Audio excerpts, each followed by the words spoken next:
husnul khotimah itu muncul tiba-tiba, tidak. Ada proses. Makanya ketika kita dalam kondisi sehat, kita biasa beramal soleh, maka dalam kondisi sakit, apalagi sakit yang mengantarkan kepada kematian, Allah akan mudahkan, dia akan meninggal dalam keadaan apa? Husnul khotimah. Bismillahirrahmanirrahim. Assalamualaikum warahmatullahi wabarakatuh.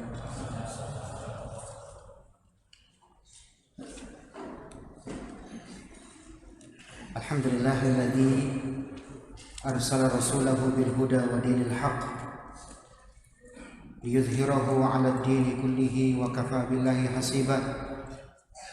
Tsumma as-salatu wassalamu al-akmalani al-atammani 'ala al-mab'uuthi rahmatan lil 'alamin nabiyina Muhammadin wa 'ala alihi wa sahbihi ajma'in wa man tabi'ahum bi ihsanin ila yaumiddin wa sallama tasliman katsira, amma ba'd.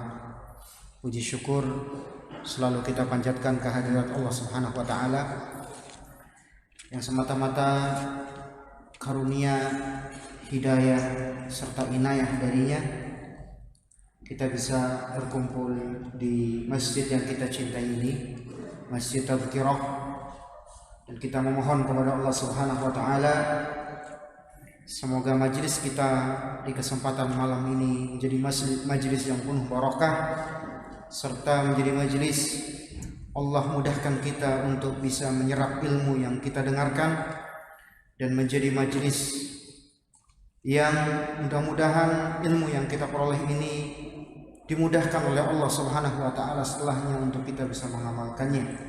Serta kita doakan kebaikan bagi siapa saja yang ikut berperan, ikut menyumbangsih dalam hal kebaikan dalam pembangunan masjid ini, di dalam meramaikan dan memakmurkan masjid ini. Seluruhnya kita doakan semoga siapapun yang memiliki peran baik dalam masjid ini mendapatkan kebaikan dari Allah Subhanahu wa taala, dan semoga Allah menggantikan pengorbanan mereka untuk membangun masjid ini dengan ganti yang lebih baik, dan Allah bangunkan istana di surga kelak. Allahumma amin. Salawat dan salam tidak lupa untuk kita haturkan kepada suri tauladan kita yang mulia Nabi Muhammad sallallahu alaihi wasallam. Salawat untuk ahlul baitnya, para sahabatnya, serta segenap umatnya yang setia dan istiqomah di atas sunnahnya hingga hari kiamat kelak. Para jamaah ma'asyiral muslimin rahimani wa rahimakumullah, seperti sudah diumumkan, tema kajian kita di kesempatan ini tentang bekal-bekal meraih husnul khatimah. Para jamaah, para ikhwah rahimani wa rahimakumullah, kalau kita berbicara sebab-sebab yang harus kita lakukan untuk meraih husnul khatimah, tentu jawaban simpelnya adalah beramal soleh. Itu jawaban simpelnya. Namun tentunya amal soleh ini sifatnya global. Amal soleh ini sifatnya global. Nah, di sana ada sebab-sebab yang bersifat khusus, yang ketika kita amalkan, insya Allah, biiznillah, bitaufikillah, Allah Subhanahu wa taala akan memudahkan kita meninggal dalam keadaan husnul khatimah. Karena segala hal itu butuh persiapan. Antum hadir di masjid ini untuk menimba ilmu, untuk bermajelis, persiapan dari rumah kan? Antum mau sholat berjamaah untuk persiapan. Antum melakukan safar juga butuh apa? Persiapan. Termasuk juga persiapan yang sangat penting sekali adalah kita mempersiapkan kematian. Karena kematian itu tidak ada pemberitahuan. Berbeda dengan para nabi dan para rasul, ketika mereka akan meninggal, Allah utus malaikat untuk menanyai seperti apa ingin meninggalnya. Itu para nabi dan para rasul. Kalau kita kan enggak. Banyak orang-orang yang meninggal dalam keadaan awalnya sehat. Belum lama kita mendengar ada informasi seorang pengajar Al-Quran meninggal ketika mengajarkan Al-Quran. Padahal dari rumah kata keluarganya tidak sakit, tapi meninggal. Ada sebagian lagi yang meninggal na'udzubillah dalam keadaan bermaksiat, dalam keadaan melakukan kesyirikan, melakukan kebid'ahan, melakukan maksiat. Tentu ini meninggal yang tidak menginginkannya yang seperti ini. Kita menginginkan agar akhir hayat kita meninggal dalam keadaan husnul khatimah. Paling tidak kita meninggal dalam keadaan menjalankan ketaatan kepada Allah tabaraka wa ta'ala. Namun itu semua tidak terjadi secara tiba-tiba. Tidak mungkin orang sepanjang hidupnya dia terbiasa menjalankan hal-hal yang dimurkai oleh Allah Subhanahu wa taala, tiba-tiba langsung mati dalam keadaan taat gitu ya. Enggak seperti itu. Semua ada proses. Semua ada persiapannya. Maka ma'asyiral muslimin, ya, karena waktu kita juga terbatas, kita langsung masuk poin pertama. Yang paling penting untuk kita persiapkan adalah ketakwaan kepada Allah Subhanahu wa taala. Bertakwa kepada Allah tabaraka wa taala. Ini yang pertama. Nabi kita sallallahu alaihi wasallam bersabda, "Ittaqillah haitsu ma kunta." Bertakwalah kepada Allah dimanapun engkau berada. Dan takwa ini erat hubungannya dengan husnul khatimah. Antum lihat di surah Ali Imran ayat 102. Allah tabaraka wa taala berfirman, "Ya ayyuhalladzina amanu taqullaha haqqa tuqatih." Wahai orang-orang yang beriman, bertakwalah kepada Allah dengan sebenar-benar takwa. Wala tamutunna illa wa antum muslimun. Dan janganlah kamu mati kecuali dalam keadaan muslim. Antum perhatikan, Allah kaitkan antara takwa dengan kematian dalam keadaan muslim atau husnul khatimah. Menunjukkan apa? Takwa itu faktor terpenting. Seorang meninggal dalam keadaan husnul khatimah. Dan Nabi memerintahkan kita ketika takwa dimanapun kamu berada. Jangan kita takwa ketika lagi ramai kita kelihatan bertakwa, ya. Karena lagi bergaul sama ustadznya jadi kelihatan bertakwa. Karena bergaul dengan komunitas yang apa? Yang syar'i jadi kelihatan bertakwa. Begitu sendiri. Nah, disitulah diuji ketakwaan kita. Karena kalau di depan orang bisa saja kita berakting, bisa saja kita memperlihatkan yang baik-baiknya, tapi begitu sendiri. Ketika kita bertemu dengan teman-teman kantor, teman-teman misalkan masjid ya, kita bisa murah senyum, kita bisa berucap dengan ucapan yang baik. Tapi ketika kita bertemu dengan keluarga kita, gimana? Ketemu istri, ketemu anak, sikap kita ramah nggak seperti kita ketemu jamaah masjid? Gitu. Nah di sini perintah Nabi apa? Ittaqillah haitsu ma kunta. Bertakwalah kepada Allah dimanapun kamu berada. Jadi ketika takwa kita setengah-setengah, khawatir nanti apa? Wafatnya dalam keadaan tidak husnul khatimah. Makanya Nabi perintahkan takwa itu dimanapun berada. Ya. Dan ini berat sekali jemaah. Ya. Seorang untuk bertakwa dimanapun berada ini sangat berat sekali, luar biasa. Ya. Dan jangan dipikir yang namanya takwa itu sesuatu yang mudah, enggak. Dan ketakwaan seorang nanti akan terbukti ketika dia sakaratul maut. Di situ puncaknya Allah tampakkan dia bertakwa apa nggak bertakwa di sakaratul maut tadi. Karena sakaratul maut itu kondisi yang sangat berat sekali. Makanya Nabi kita Shallallahu Alaihi Wasallam merasakan sakaratul maut itu berat. Padahal beliau orang yang terbaik, manusia terbaik. Beliau merasakan sakaratul maut yang sangat berat. Beliau mengatakan apa? La ilaha illallah, inna lil mauti sakarat. La ilaha illallah, sesungguhnya kematian itu ada masa sekaratnya. Berarti bukan sesuatu yang ringan para jamaah. Maka di akhir sakarat ini banyak orang nampak wujud aslinya, walaupun mungkin sebelumnya dia tidak nampak. Atau kalaupun dia sudah nampak, dia akan mati berdasarkan apa? Kebiasaannya. Seperti ada sebuah kisah yang kisah ini tentang seorang anak, ya, dia bercerita tentang ayahnya. Jadi bapaknya ini sepanjang hayatnya selalu menjalankan maksiat, ya zina, ya nyuri, yang bunuh mungkin, Allah alam, pokoknya maksiat sepanjang hidupnya lah.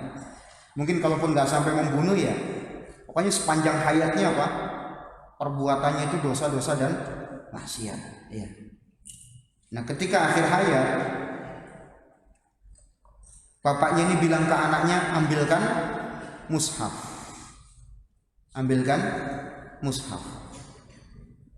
Wah, senang ya anaknya, ya, mau diambil mushaf.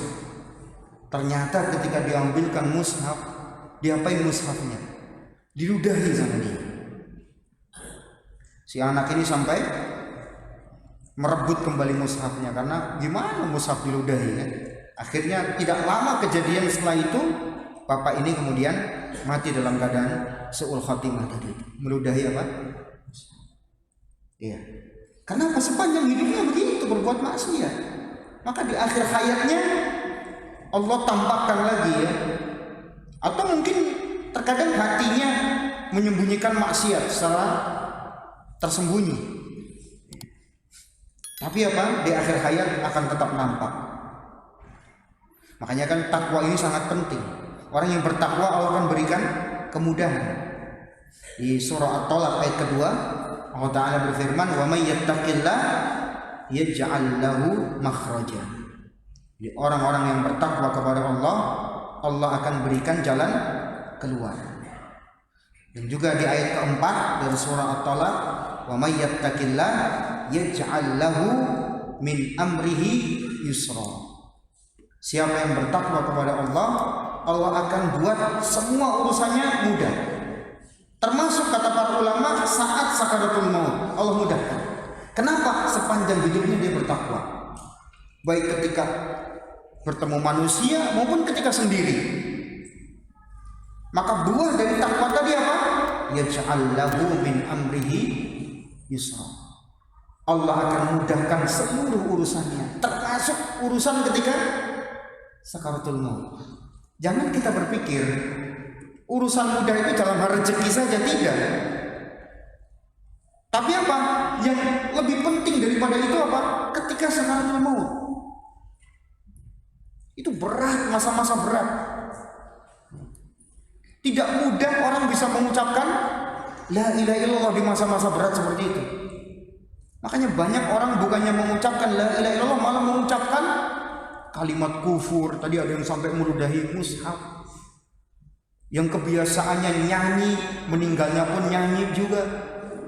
Yang kebiasaannya maki-maki orang, mau meninggal pun maki-maki orang, gitu. Nah ini luar biasa. Nabi kita alaihi salatu wassalam bersabda, wa innamal a'malu bil khawatim. Sesungguhnya amalan itu tergantung penghujungnya.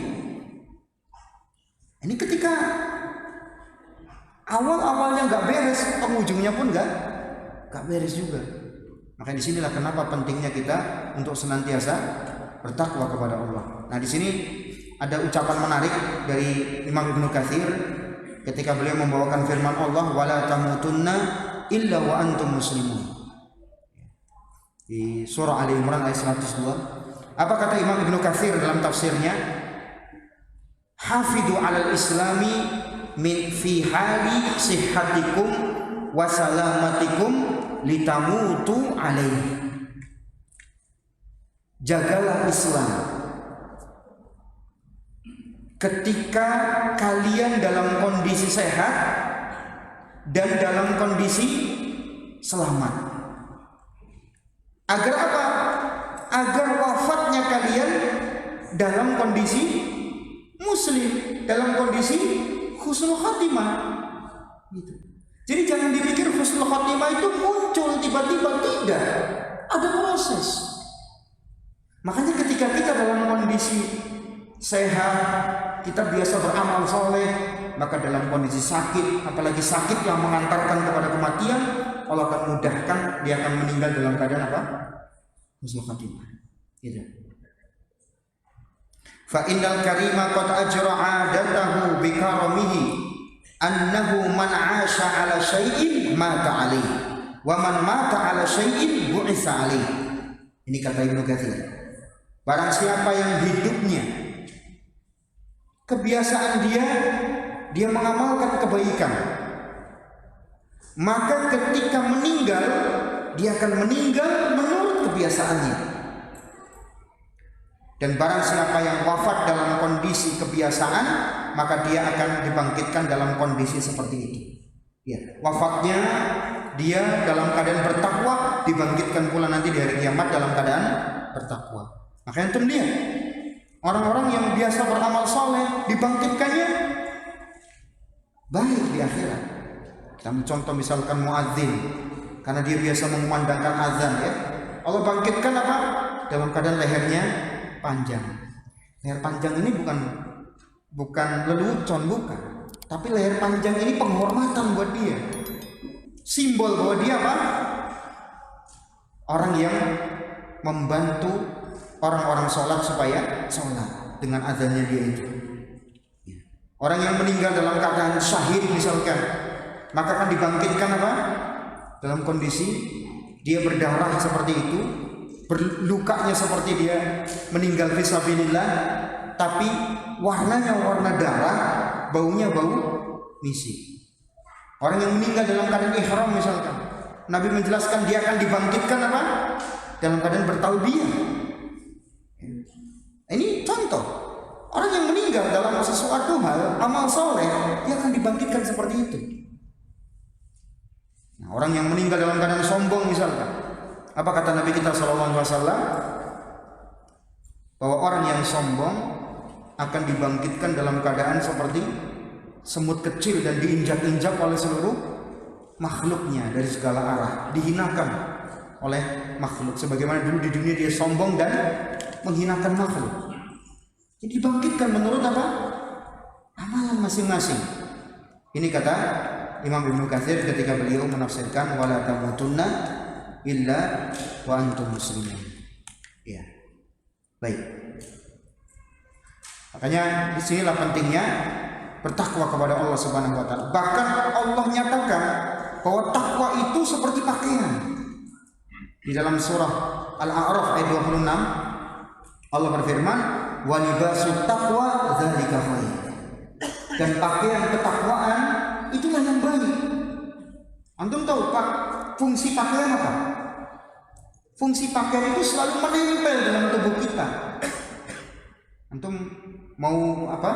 Keluar rumah pakai pakaian, masuk rumah pun pakai pakaian. Kecuali mandi doang mungkin antum nggak pakai pakaian, kan gitu. Iya. Atau kondisi khusus. Tapi seringnya antum pakai pakaian nggak? Pasti pakai, kan gitu. Iya. Seringnya antum pakai pakaian, kan gitu.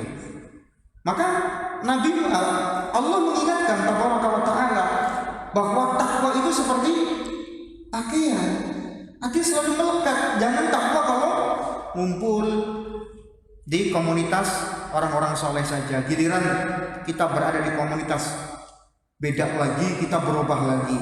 Oh di masjid masya Allah soleh, giliran di kantor beda lagi sikap kita. Nah ini bunglon seperti ini, ya. Tapi yang diinginkan oleh Allah bahwa takwa itu jadi pakaian kita. Jadi seolah-olah takwa itu melazimi kita dimanapun kita berada. Baik. Kemudian yang kedua,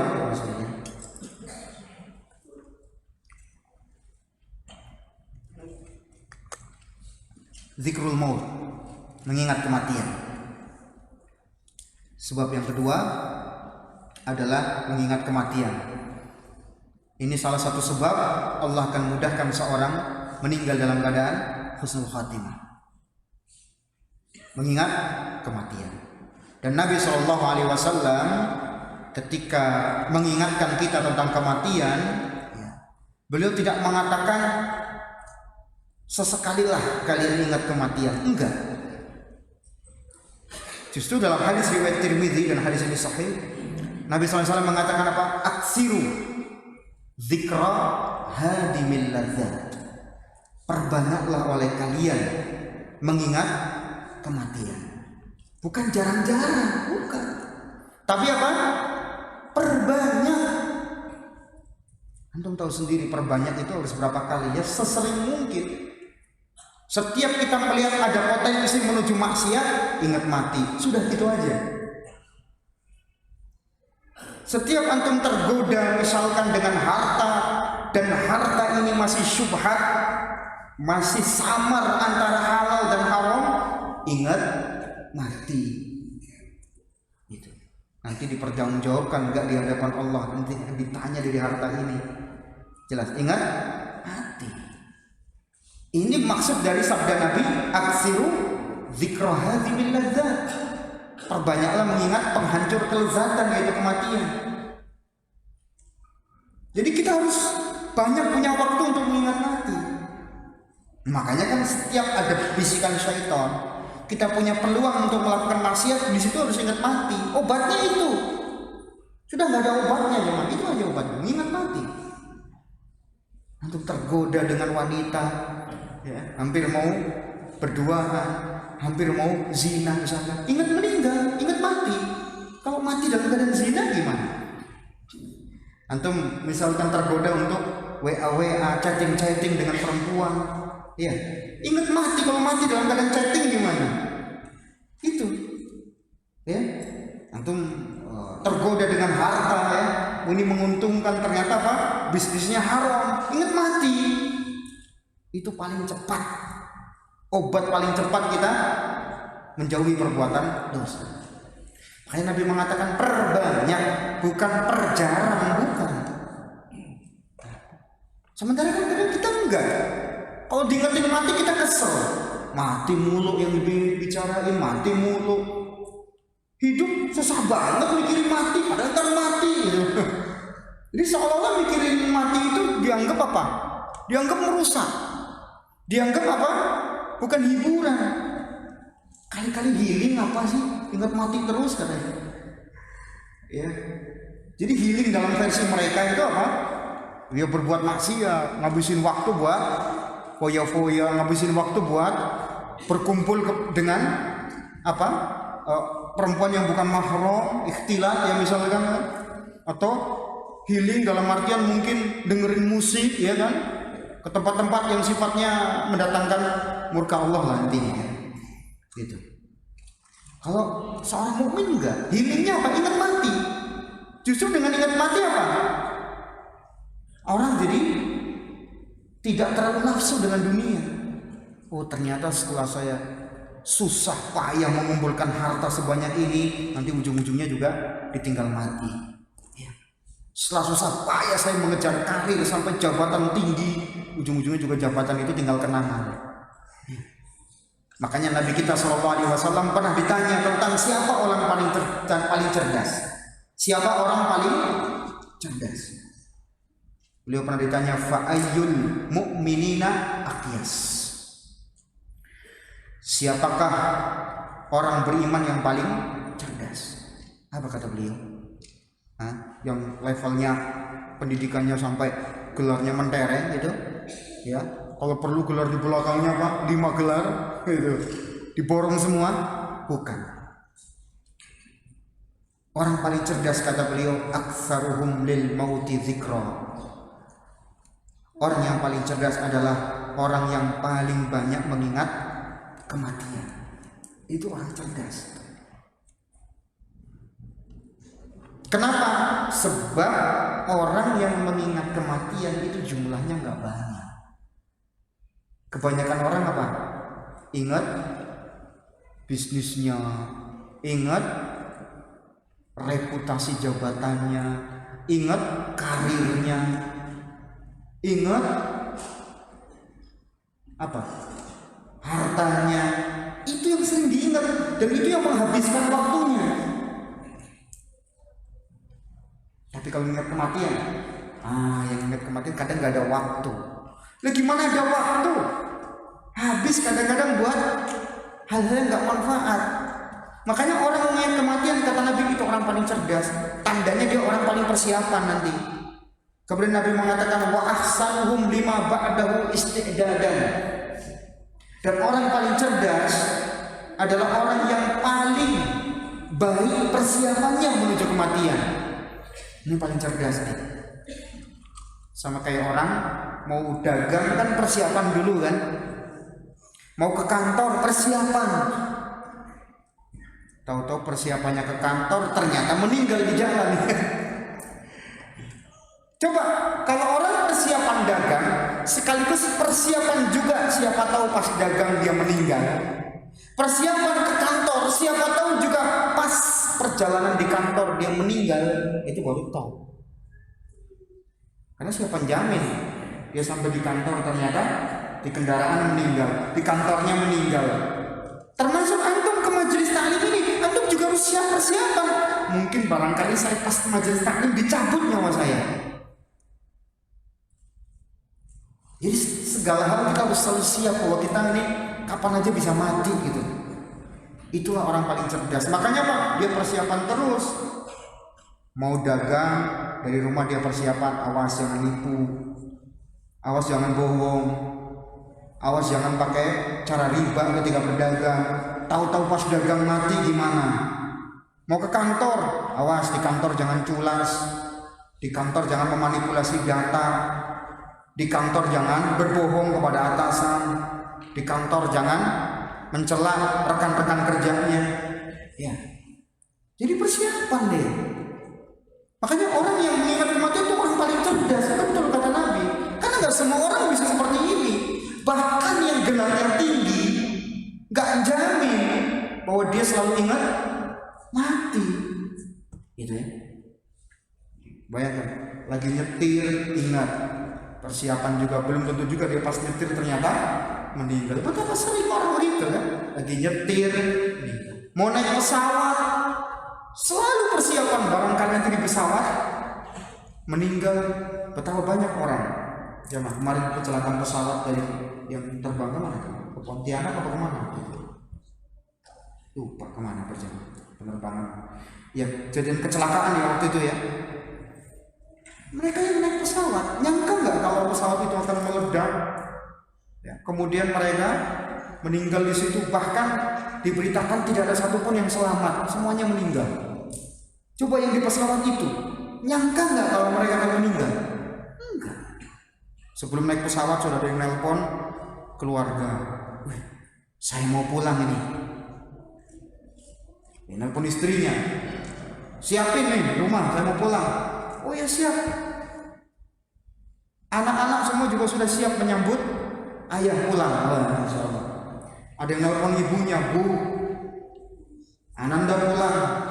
Ya, minta tolong ya Bu, siapin masakan paling enak. Siap. Nah, saya udah masakin masakan paling enak kesukaan kamu. Ya, ada yang sudah pesan hotel mungkin bintang berapa ya? Itu.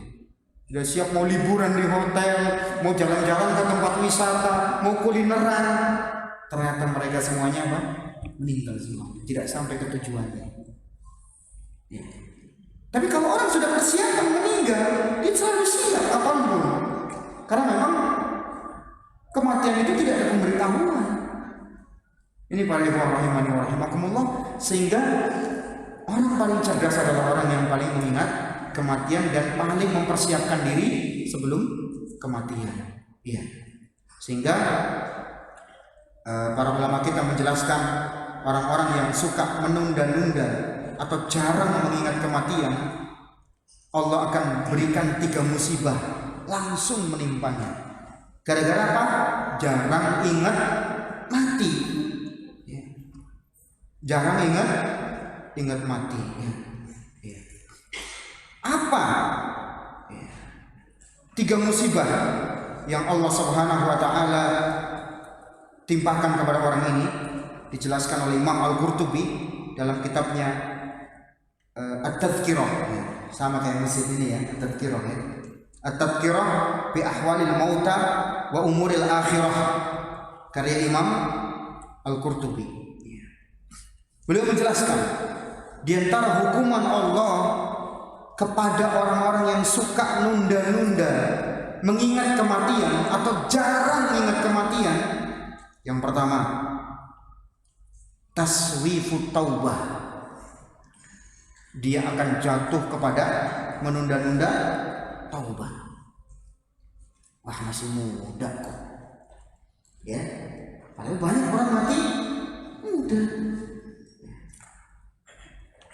Ini yang pertama. Yang kedua apa? Tarkur ridho bil kafaf. Dia tidak akan pernah merasakan cukup. Dia tidak akan pernah bisa qanaah. Dapat segini kurang, dapat segitu kurang. Padahal hartanya secara limit mungkin nambah, tapi secara nafsu kurang terus. Kenapa? Karena tidak pernah ingat mati. Dia tidak merasa bahwa harta itu nanti akan ditinggalkan. Sehingga apa? Sehingga dia tidak pernah merasa cukup, tidak pernah qanaah.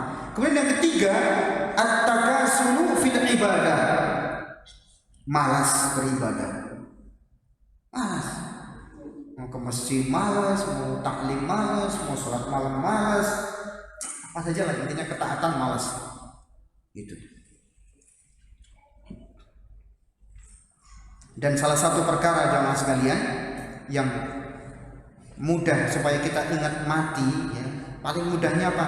Ziarah kubur. Kata Nabi SAW, fazurul kubur fa innaha tudzakirul maut.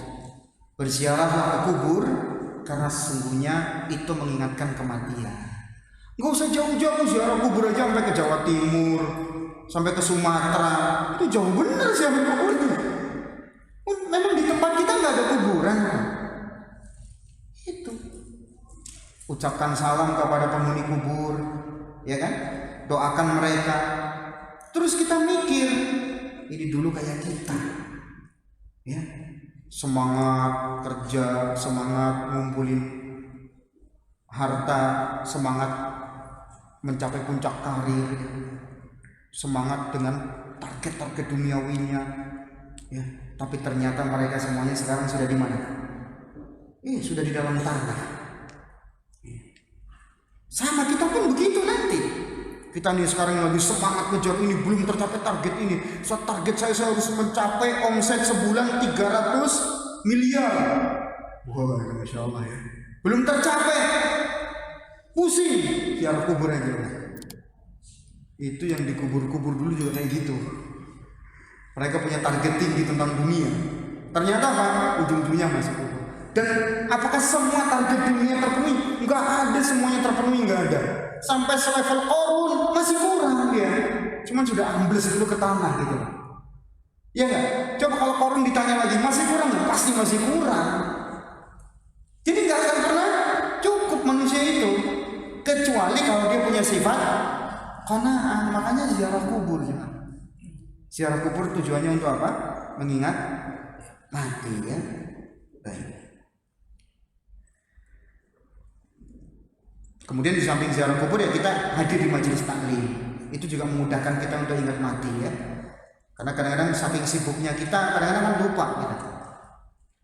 Kemudian sarana berikutnya memudahkan untuk mengingat kematian apa? coba kita hadir di saat ada orang yang sedang sakaratul maut.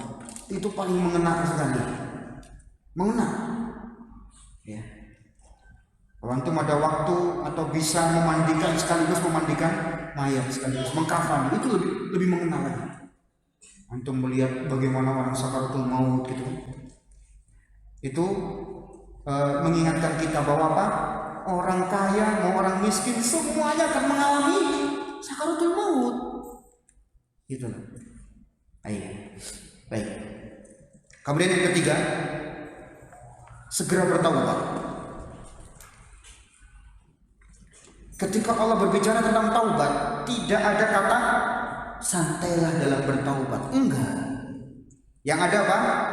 Wasari'u ila maghfiratin mir rabbikum. Bersegeralah kamu mencari ampunan dari Rabbmu. Ali Imran ayat 133. Ketika berbicara taubat apa? Allah katakan wasari'u, bersegera. Atau dengan kata sabiqu ila maghfiratin mir rabbikum. Percepat, berlomba-lombalah dalam meraih ampunan Rabb kalian. Sampai-sampai Ibnu Qayyim rahimahullah, beliau mengatakan apa? Annal mubadarata ila taubati minad dzanbi fardun 'alal fawr. Bersegera untuk bertaubat itu adalah kewajiban yang harus segera dipenuhi. Jadi bersegera bertaubat bukan hukumnya sunnah, tapi apa? Wajib.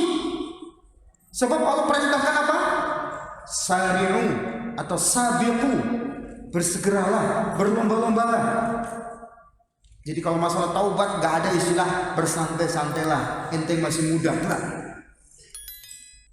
Bersantai-santailah dulu, umur masih panjang, enggak. Siapa tahu umur, gak ada yang tahu kan.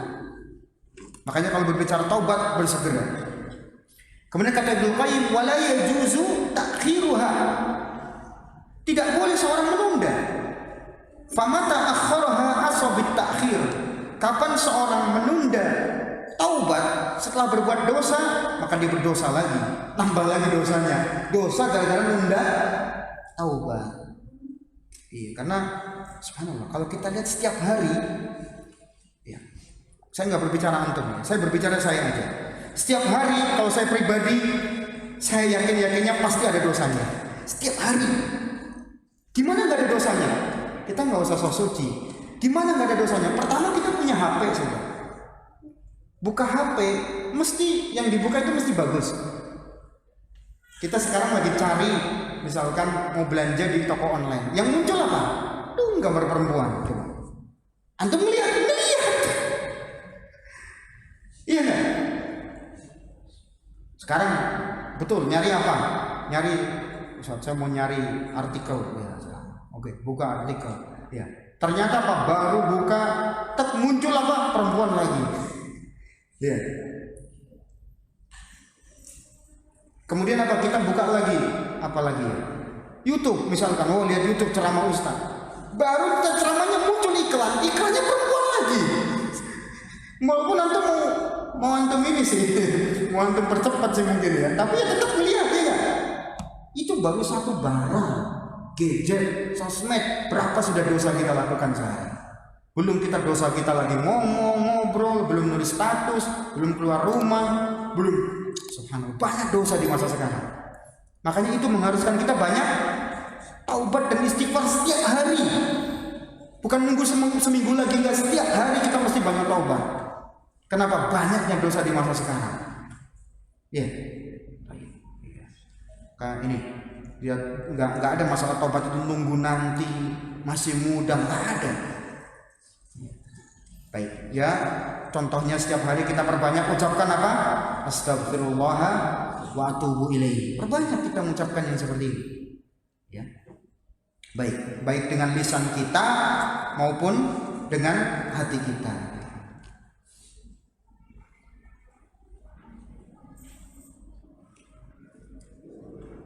Sudah masuk belum? Berapa menit lagi? Hah? 1 menit. sedikit ya. Yang keempat, memperbanyak amalan rahasia atau sir. Nabi kita SAW bersabda, "Man istata'a an takuna lahu khabi'atun min 'amalin salihin falyaf'al." Barang siapa yang mampu untuk memiliki amal soleh yang tersembunyi, kata Nabi, falyaf'al, hendaknya dia apa? Segera melakukannya. Ya. Baik, hadis ini dibawakan oleh Imam Abu Dawud dan yang lain-lainnya. Beberapa ulama menilai hadis ini sahih. Baik, kita pending sampai di sini ya. Insyaallah setelah salat Isya kita lanjutkan dengan beberapa amalan-amalan lainnya, dan insyaallah kita lanjutkan pula dengan tanya jawab. Kita tutup sampai di sini. Subhanakallahumma wa bihamdika, asyhadu an la ilaha illa anta, astaghfiruka wa atubu ilaik. Assalamualaikum warahmatullahi wabarakatuh. Bismillahirrahmanirrahim. Assalamualaikum warahmatullahi wabarakatuh. Alhamdulillahirabbil alamin, wal 'aqibatu lil muttaqin wa la 'udwana illa 'alal zalimin. Asyhadu an la ilaha illallah wahdahu la syarika lah, wa asyhadu anna Muhammadan 'abdullahi wa rasuluh, sallallahu alaihi wa ala alihi wa sahbihi wa sallama tasliman katsira, amma ba'd.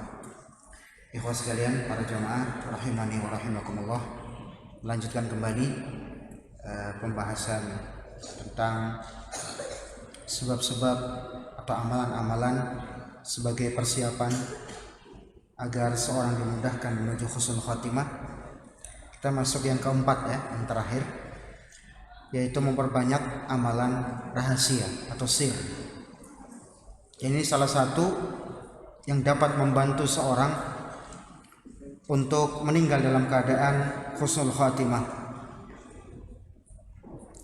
Sebagaimana sabda Nabi sallallahu alaihi wasallam, hadis dibawakan oleh Imam Abu Dawud dan yang lain-lainnya, "Man istata'a an takuna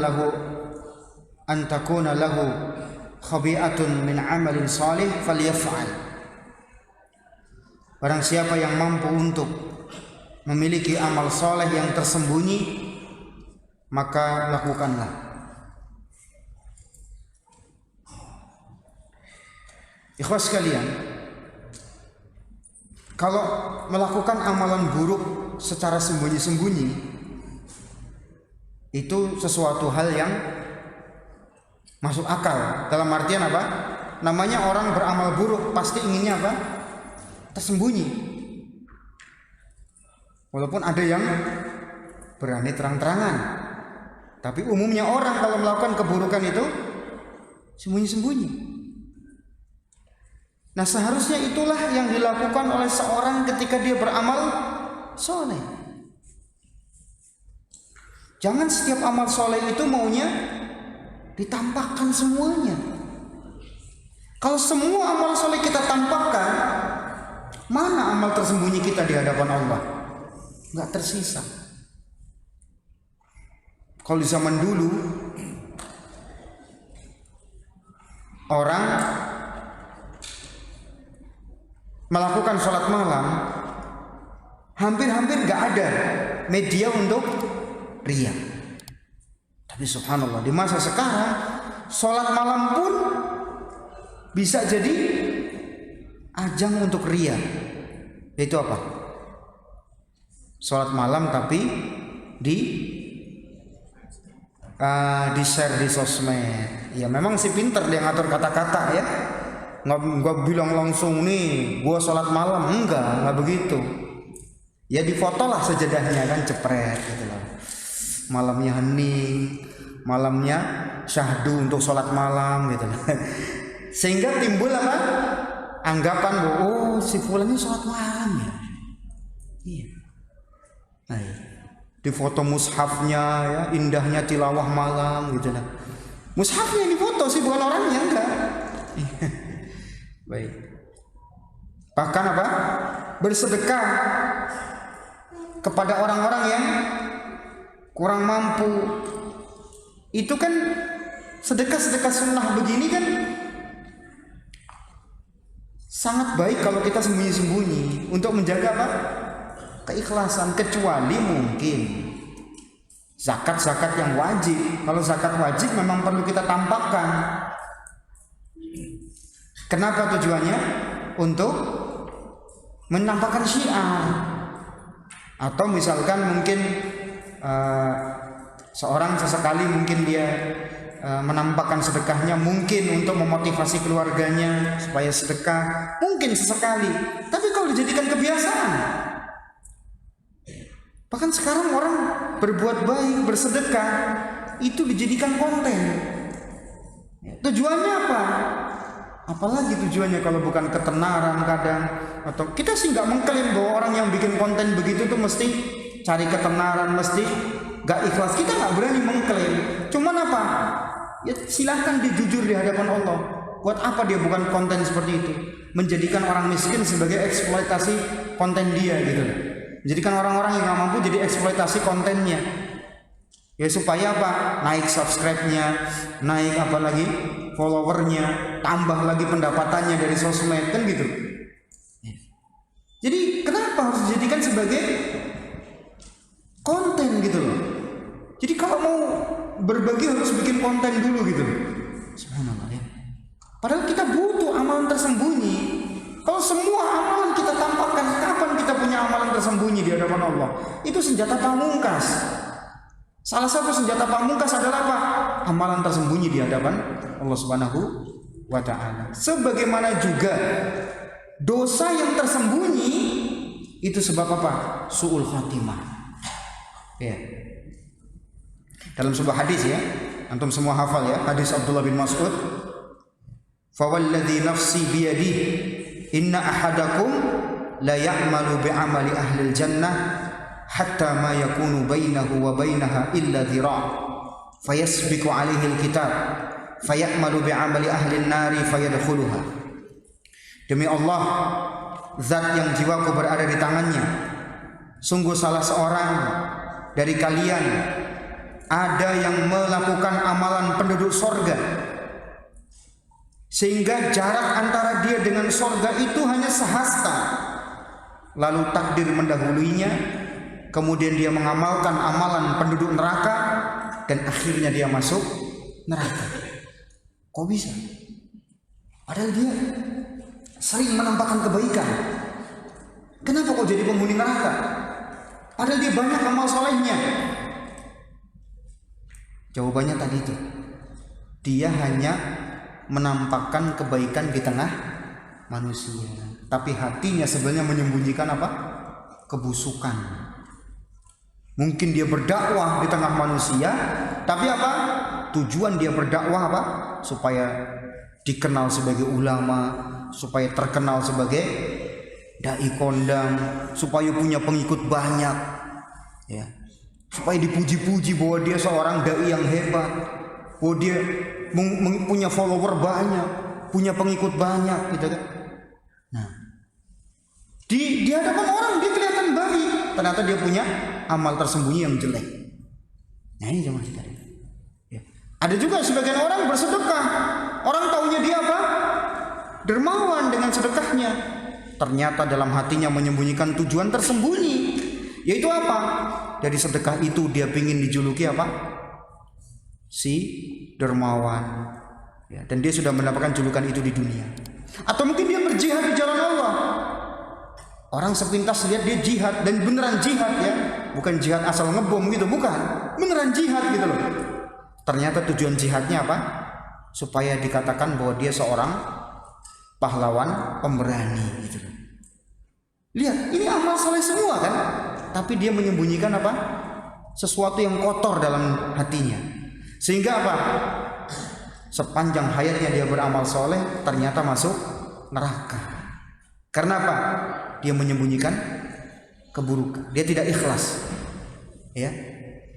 Dan sebaliknya kata Nabi SAW, wa inna ahadakum la ya'malu bi'amali ahlin nar hatta yakunu ma bainahu wa bainaha illa dhira' fayasbiqu alaihi alkitab fayamalu bi'amali ahli jannati fayadkhuluha. Sebaliknya kata Nabi, ada di antara kalian yang beramal dengan amalan penduduk neraka.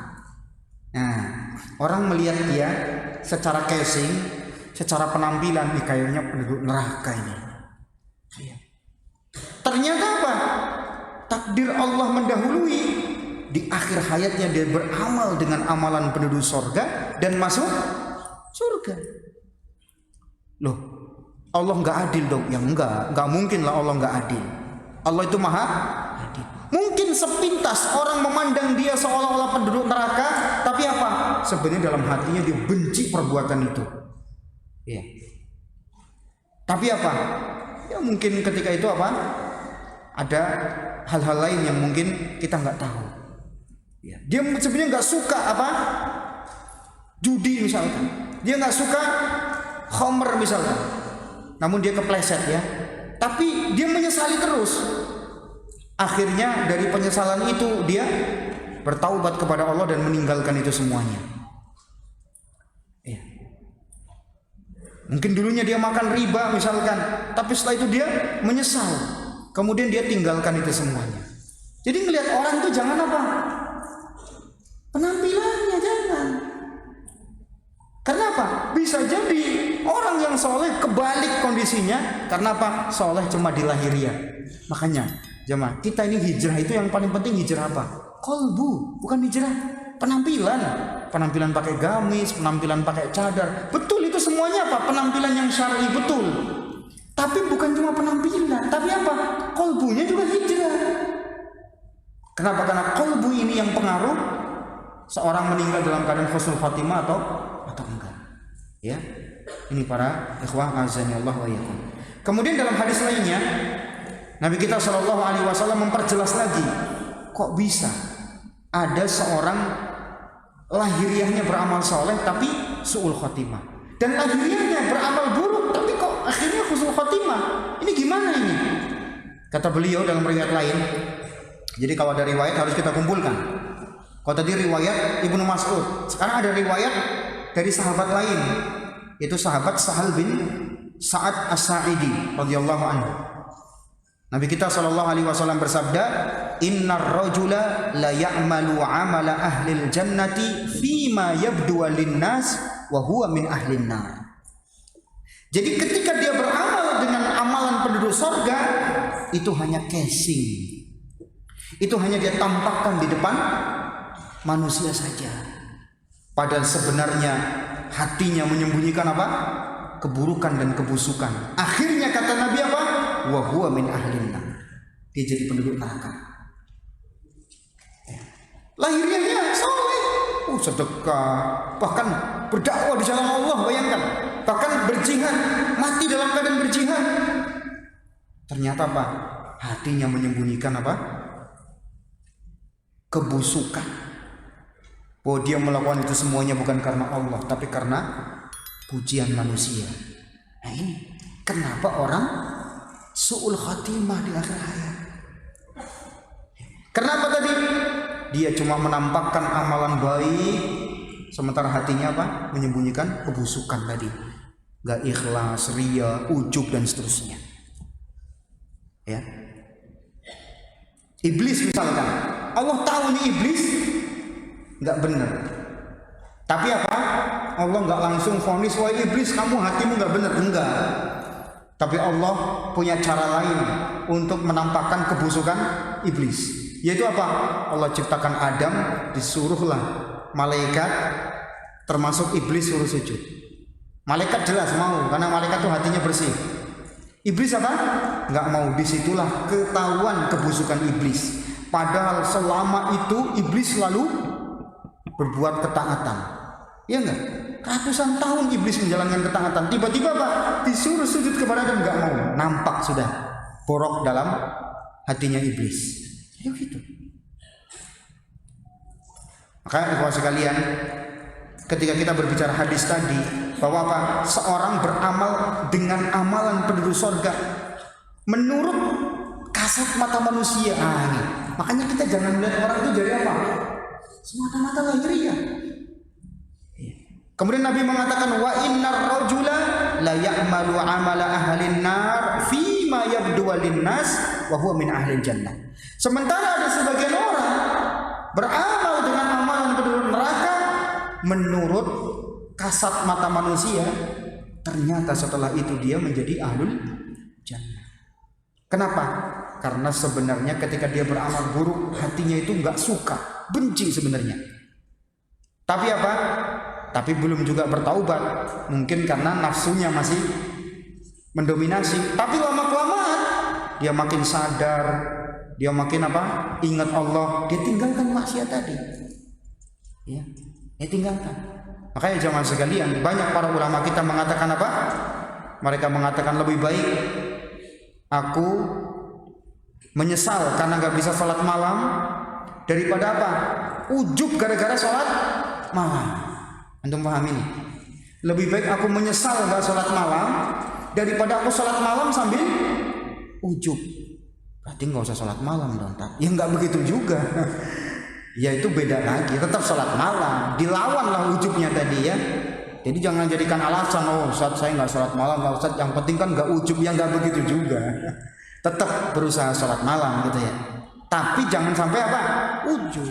Tapi kalaupun gak sholat malam kemudian kita menyesal, lebih baik daripada kita sholat malam sambil ujub. Karena jemaah, ada orang begini. Saya pernah mendengar ada orang ngomong gini, saya pernah menemani Ustadz Fulan. Apa tuh Ustadz, kalau malam gak sholat malam dia. Loh, antum tahu gak udurnya Ustadz ini gak sholat malam? Mungkin dia capek habis ada kegiatan padat, ya. Atau mungkin dia udah sholat malam antum gak lihat. Ya. Jangan gak boleh begitu kita. Antum tahu pahala dia berdakwah mengajak manusia itu lebih gede pahalanya daripada sholat malam. Makanya Imam Ahmad pernah ditanya ya, tentang orang yang sholat malam, puasa sunnah dengan orang yang membantah kesesatan, gedean mana pahalanya? Kata Imam Ahmad, kalau dia sholat malam, dia puasa sunnah, pahalanya untuk dia sendiri. Tapi dia membantah kebatilan, dia bermanfaat buat orang lain. Dia mengajak kepada yang hak, manfaatnya mutaaddi, manfaatnya menyebar buat orang lain. Jadi mana? Ya jelas orang yang berdakwah lebih besar pahalanya daripada sekedar sholat malam atau puasa sunnah. Tapi juga ini bukan alasan untuk kita enggak sholat malam dan puasa sunnah. Enggak, bukan itu masalahnya. Masalahnya adalah kita kadang suka meremehkan orang dari lahiriah gitu. Iya. Ya, coba kita misalkan safar bareng, ya, nginep di satu hotel, ya. Antum bisa bangun sholat malam, alhamdulillah, puji Allah, bisa sholat malam, ya. Jangan sampai antum bisa sholat malam sendiri, dilihat yang lain pada tidur masih, ya, ini memang males semuanya, cuman anak doang ini yang rajin sholat malam. Nah itu sudah kena ujub antum, kalau sudah kayak begitu. Termasuk nih, ya. Para santri misalkan di pondok, wow, dia merasa bangun paling pertama gitu ya. Bagus bangun paling pertama, tapi jangan merasa apa? Ujub nih, saya sholat malam sendiri, yang lain pada tidur semua ini. Gimana dalam hati? Enggak. Ya kalau yang bener ya bangunin kalau mau bangunin, ya. Jelas, tapi jangan merasa apa? Jangan merasa kemudian dia merasa hebat sendiri karena apa? Sholat malam sendiri sehingga muncul ujub. Iya. Maka di sini kata Imam Ibnu Rajab ketika menjelaskan hadis Nabi tadi bahwa seorang beramal dengan amalan penduduk surga menurut pandangan manusia, ternyata dia penghuni neraka. Dan mengamalkan penduduk neraka, ya, ada orang mengamalkan amalan penduduk neraka menurut kasat manusia, padahal sebenarnya dia di akhir hayatnya bertaubat dan beramal soleh sehingga masuk surga. Berbicara tentang hadis tadi, apa kata Ibnu Rajab? Imam Ibnu Rajab Al-Hambali, beliau mengatakan, wa qauluhu fima yabdu linnas isyarah ila anna batinal amr yakunu bi khilafi dzalik. Bahwa Nabi menjelaskan ada orang beramal soleh kok masuk neraka. Kok bisa? Sebab batinnya enggak beres, qalbunya enggak beres. Ya, itu. Jadi bukan Allah zalim, enggak. Gak mungkin dong ada orang beramal soleh, ikhlas, ittiba, kemudian mati suul khotimah. Gak mungkin Allah sezalim itu. Tapi kenapa kok dia beramal soleh sepanjang hayatnya kok matinya suul khotimah? Karena qalbunya enggak. Itu tadi, dia beramal soleh, tapi kolbunya apa? Bukan lillah, kolbunya ujub, kolbunya ada unsur takabur. Nah ini yang merusak ternyata.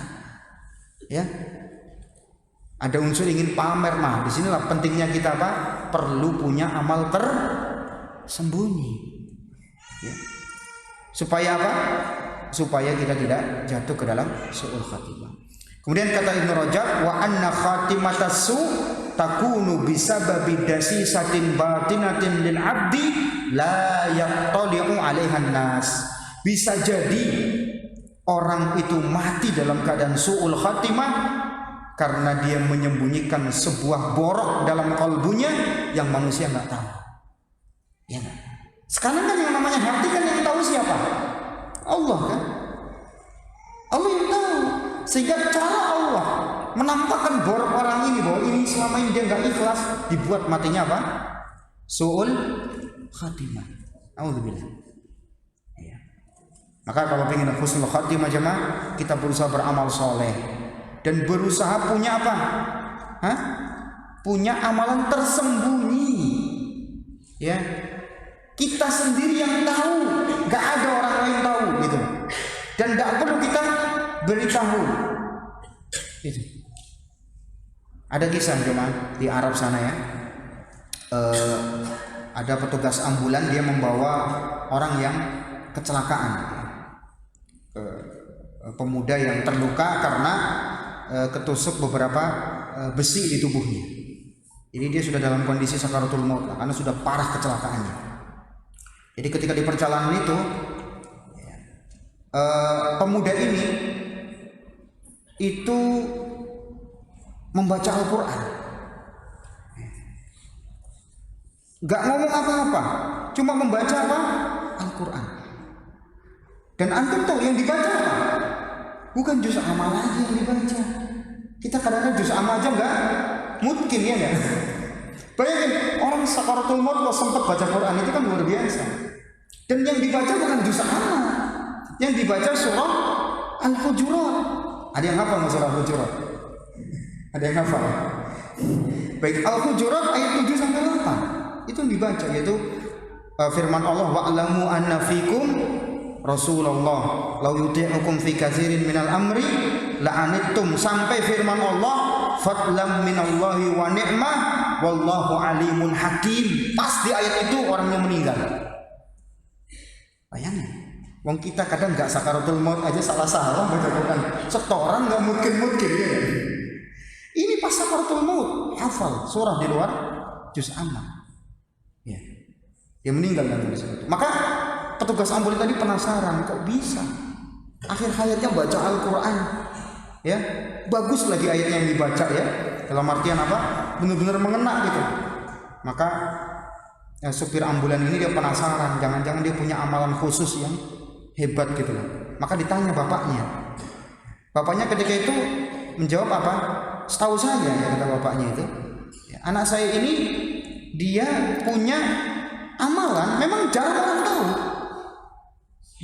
tahu. Tapi suatu saat bapaknya tahu gitu loh. Suatu saat bapaknya tahu. Ternyata yang namanya itu jadi kebiasaan kan, lama-lama bapaknya tahu juga kan. Tapi nggak semua orang tahu, dan teman-teman sekantornya pun nggak ada yang tahu. Ternyata orang ini apa?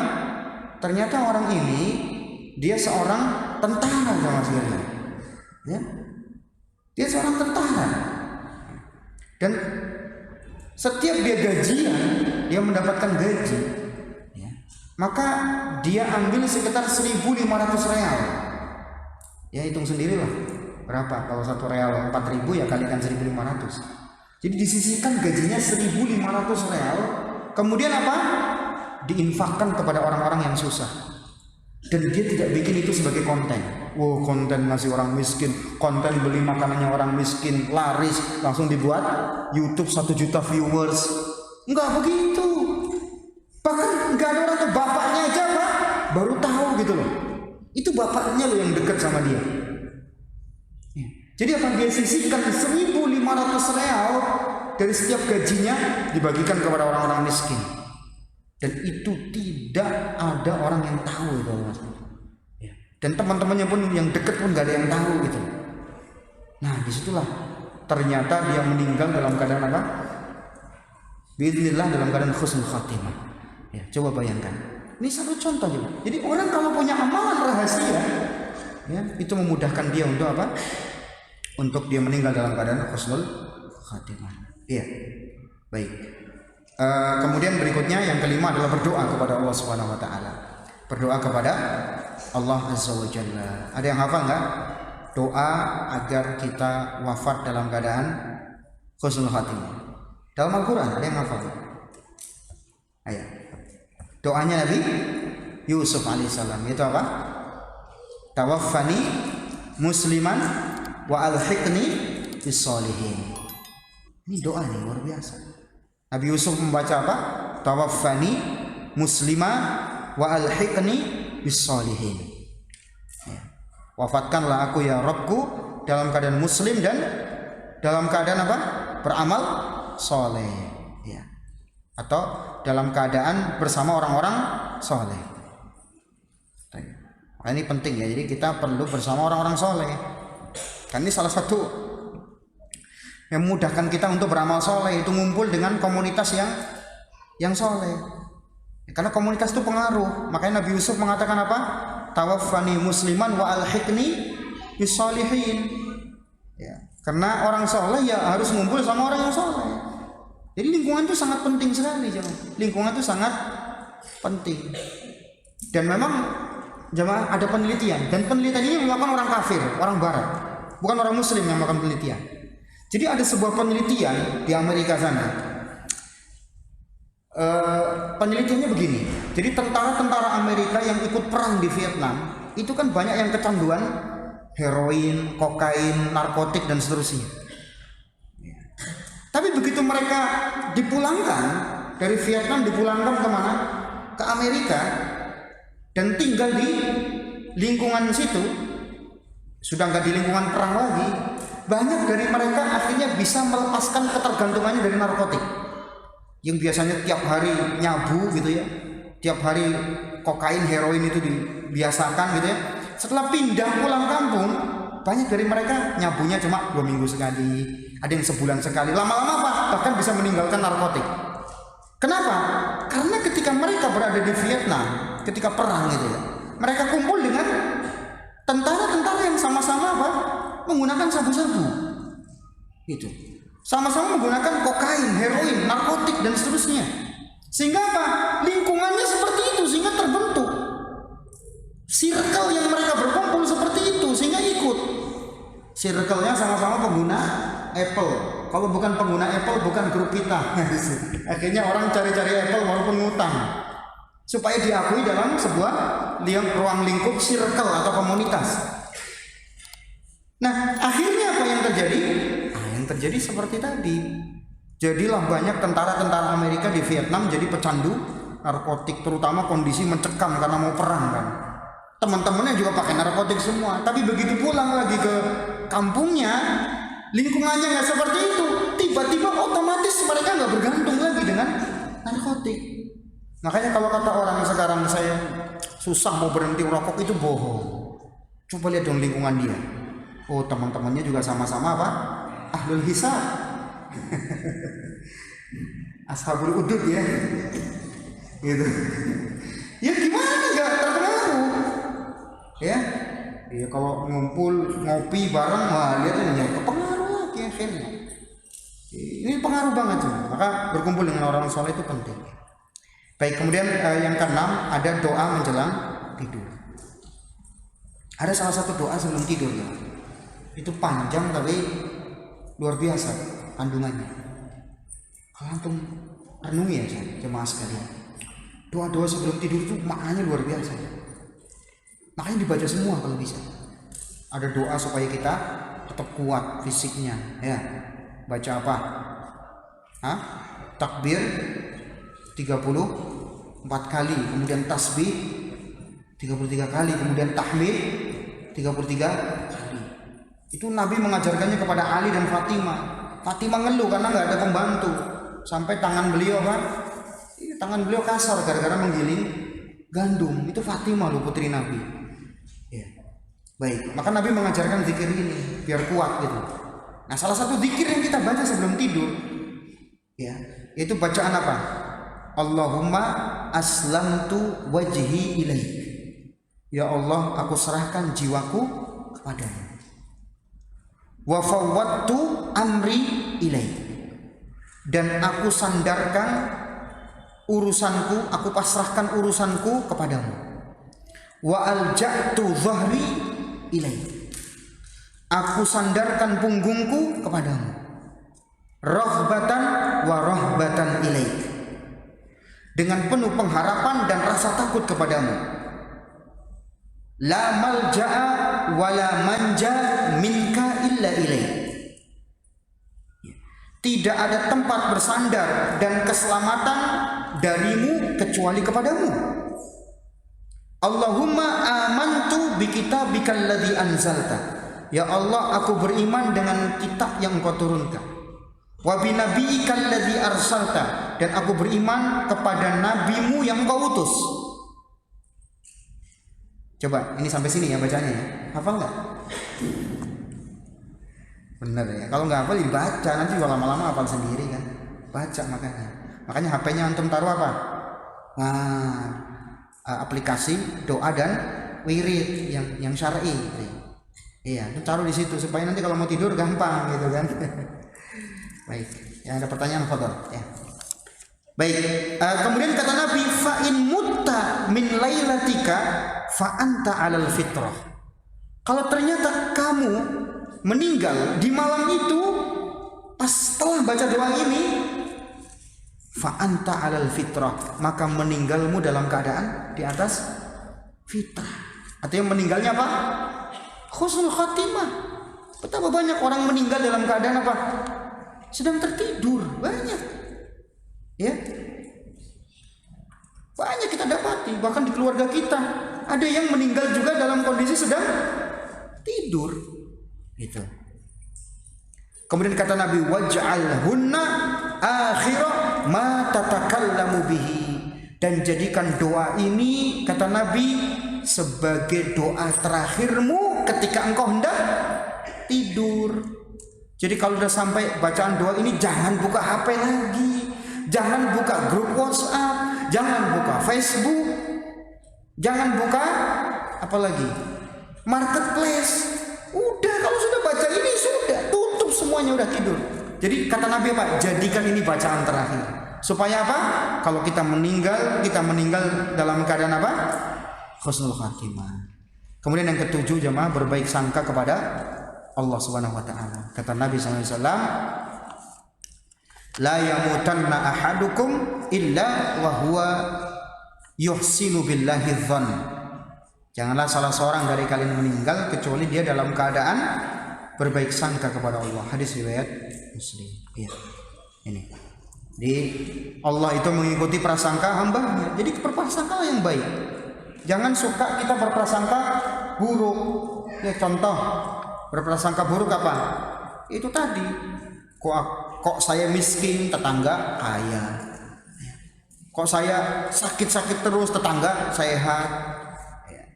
Ya pokoknya intinya berburuk sangkalah kepada Allah dalam hal rizki, dalam hal kesehatan, dalam hal kecerdasan, atau dalam hal apa saja lah.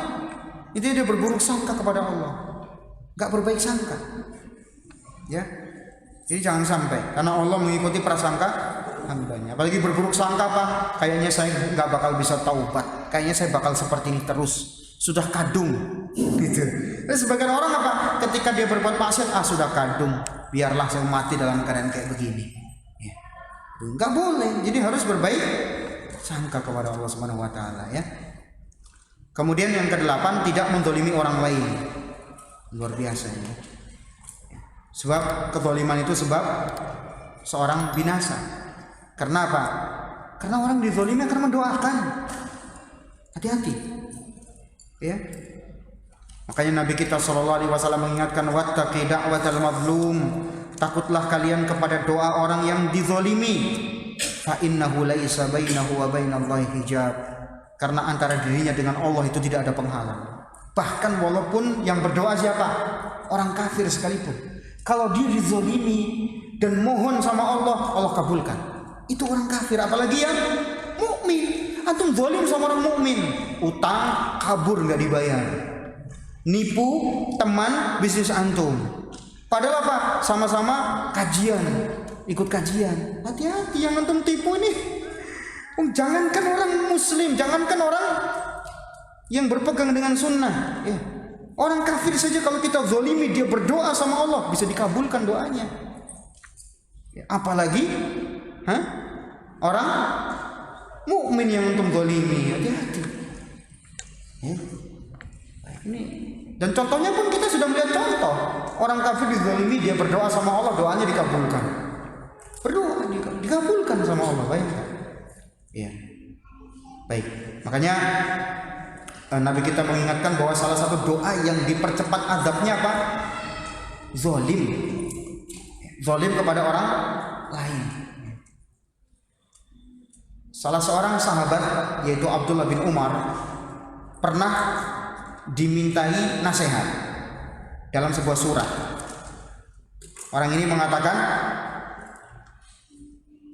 "Uktub ilayya bil ilmi kulli." Wahai Ibnu Umar, kata orang ini, tuliskanlah untukku seluruh intisari ilmu. Nah, ini intisari ilmu itu apa? Selama ini kita ngaji bertahun-tahun, apa sih intisari kita ngaji? Antum tahu nggak sekarang kalau antum ditanya, antum sudah ngaji di masjid ini berapa tahun? Antum sudah ngaji di masjid lain berapa tahun? Antum sudah ngaji dengan para asatidz sudah berapa tahun? Ketika antum ditanya inti antum ngaji itu apa? Jangan-jangan kita bingung. Nah, ini Ibnu Umar ditanya seperti itu. Wahai Ibnu Umar, tuliskan kepadaku inti ilmu semuanya itu apa? Nih, ini sekaligus jawaban buat kita. Selama ini kita ngaji itu nyari apa? Apa kata Ibnu Umar? Fakataba ilaihi, maka Ibnu Umar membalas surat tadi. Innal ilma katsir. Ilmu itu banyak. Ya iyalah, ada ilmu tauhid, ya enggak? Akidah, kemudian fikih, tafsir, ya enggak? Akhlak. Dan ilmu lain, bahasa Arab, nahwu sharaf, kan banyak ilmu kan? Makanya Ibnu Umar mengatakan innal ilma katsir. Ilmu itu banyak. Tapi beliau ringkas nih, inti ilmu apa? Walakin, akan tetapi, tolong perhatikan. Kalau kamu ingin tahu intinya ilmu apa?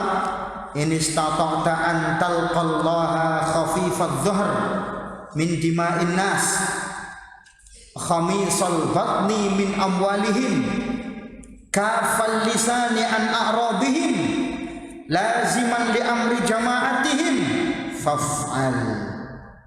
Kata Ibnu Umar,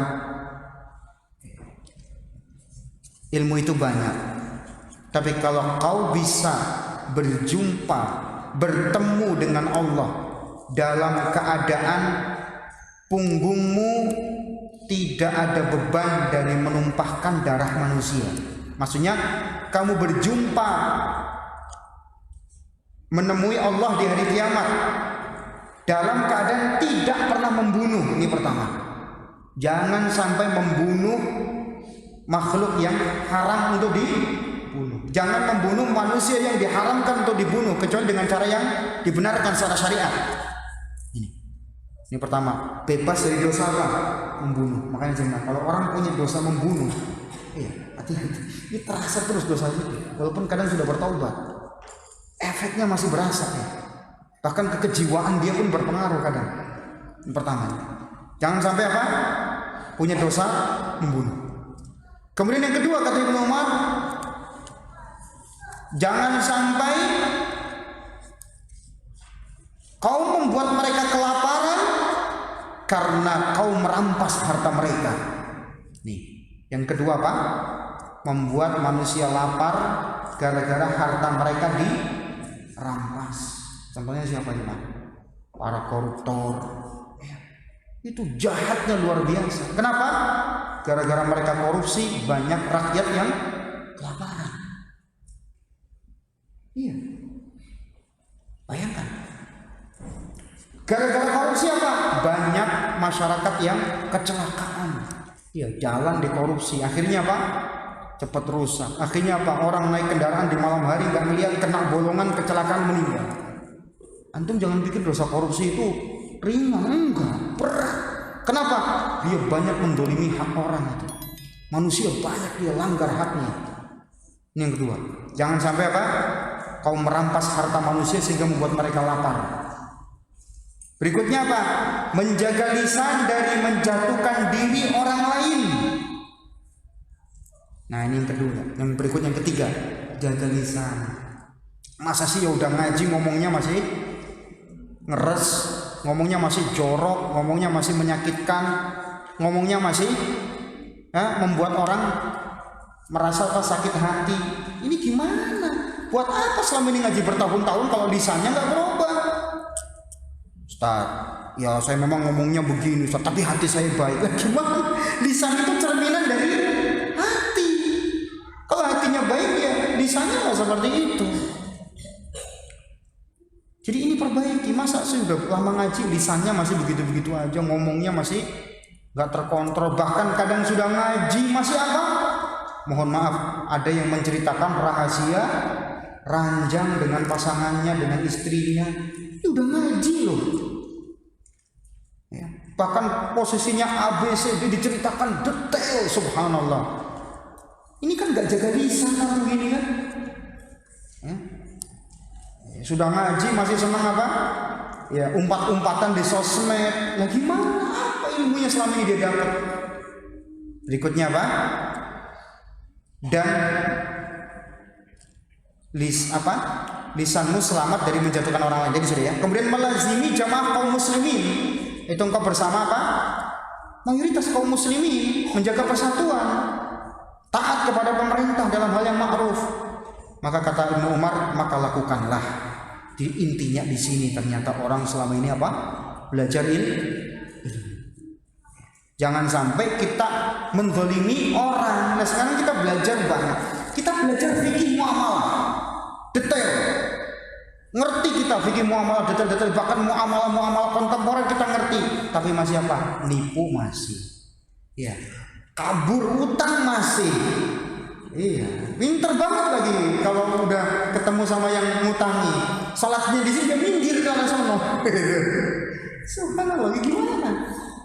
Ya, nomornya ganti-ganti terus, ketika ditagih nomornya yang ngutangi diblokir pula sudah. Gimana seperti itu? Manfaatnya apa selama ini ngaji? Masih menzalimi orang lain. Ini jamaah azanillah wa iyyakum. Ini di sini saja pertemuan kita. Sebenarnya masih ada beberapa hal lain, tapi waktu yang sangat terbatas. Kita jawab beberapa pertanyaan ya, sebisanya saja kita jawab. Ustadz, mohon dijelaskan apa saja tanda-tanda yang muncul secara zahir orang yang husnul khotimah. Ini beda lagi pembahasan nanti. Ya, tentang tanda-tanda orang husnul khotimah ya beda lagi pembahasan, karena kita baru membahas apa? Sebab-sebab ya. Kalau tanda-tandanya ya banyak riwayat-riwayat menyebutkan itu, seperti misalkan orang meninggal dalam keadaan beramal soleh. Kemudian apa? Di antara tanda-tandanya apa? Salah satu tanda ya, dia meninggal di malam Jumat. Kemudian dia meninggal dalam keadaan apa? Keningnya berkeringat. Kemudian ada lagi dia meninggal dalam mengucapkan la ilaha illallah. Banyak tanda-tandanya ya. Baik, atau meninggal dia dalam keadaan melakukan amal soleh. Ya. Salat sunnah ba'diyah Jumat yang 4 rakaat, apakah 2 rakaat dikerjakan di masjid dan 2 rakaat dikerjakan di rumah? Ini ada penjelasan Ibnu Qayyim dalam Zadul Ma'ad. Jadi untuk ba'diyah Jumat ya, itu bisa dikerjakan 4 rakaat ketika seorang sholat di mana? Di masjid. Ini cara pertama, yaitu 4 rakaat. 4 rakaat ini gimana? Ya 2 rakaat, 2 rakaat. Ya, sholatul lail wan nahar masna. Sholat siang dan malam 2 rakaat, 2 rakaat. Ini pertama, 4 rakaat. Ya, dan Nabi pernah melakukan itu 4 rakaat setelah Jumat. Ya, baik. Ini kalau di masjid. Kemudian di masjid juga bisa dikerjakan berapa? 2 rakaat juga bisa. Ya, setelah Jumatan dia mengerjakan 2 rakaat di masjid. Kemudian juga dia bisa mengerjakan 2 rakaat lagi di mana? Di rumah. Ya. Dia bisa mengerjakan 2 rakaat di rumah. Kalau seandainya dia mau 2 rakaat di masjid, 2 rakaat di rumah, ya boleh-boleh saja. Ya. Ya. Semoga Ustaz keluarga sehat selalu dan dalam Allah. Izin bertanya Ustaz, amalan apa sebagai anak untuk orang tua, bapak atau ibu yang sudah meninggal dunia? Mimpi bertemu orang tua yang sudah meninggal dunia bertanda apa ya Ustaz? Baik, tentang amalan ketika orang tua kita sudah meninggal dunia, ya pertama kali doa. Ya, kita doakan kedua orang tua kita yang sudah meninggal tadi. Ya, ya. Wa qur rabbirhamhuma kama rabbayani shaghira. Ya. Doakan, mintakan rahmat. Ampuni, rahmati orang tua kami sebagaimana dahulu mereka berdua memberikan kasih sayangnya kepada kami. Iya. Nah, ini jadi doakan terus dengan doa-doa yang baik. Kemudian amal berikutnya apa? Amal berikutnya boleh bersedekah atas nama orang tua, berkorban atas nama orang tua, boleh. Dan itu pahalanya sampai enggak ke orang tua? Sampai. Sebab Allah berfirman, wa alaysa lil insani illa ma sa'a. Orang tidak mendapatkan pahala kecuali dari usahanya. Dan anak itu hasil usaha orang tua. Kata Nabi SAW, al-waladu min kasbi abi. Ya, anak itu hasil usaha bapaknya atau orang tuanya. Sehingga ketika anak bersedekah atas nama orang tuanya, berkorban atas nama orang tuanya, kalau orang tuanya belum berhaji dan dia sudah haji, dia haji atas nama orang tuanya, dia badalkan, maka itu termasuk amal soleh yang pahalanya nyampe kepada orang tua tadi. Ya. Baik, kemudian apa lagi? Kemudian yang berbuat baik kepada siapa? Kerabat-kerabat orang tua kita, kerabat bapak kita siapa, kerabat ibu kita siapa, itu sambung tali silaturahim. Ya. Termasuk juga siapa teman-teman yang akrab dengan bapak-bapak kita, ya. Ayah kita dulu akrab dengan siapa, itu datangi. Itu termasuk apa? Bakti atau amal soleh, ya. Yang diamalkan setelah orang tua meninggal. Ya. Kalau mimpi bertemu orang tua apa ada tanda tertentu? Ya tergantung. Dia mimpi ketemu orang tua, isinya apa? Kalau isinya misalkan orang tua berpesan dalam mimpi misalkan, nak tolong bayarin utang saya. Nah gitu. Saya punya utang nih sama si fulan. Dan ternyata setelah kita tanyakan kepada si fulan, betul. Ternyata bapak kita punya utang dengan si fulan misalkan. Nah itu ya tanda bagus.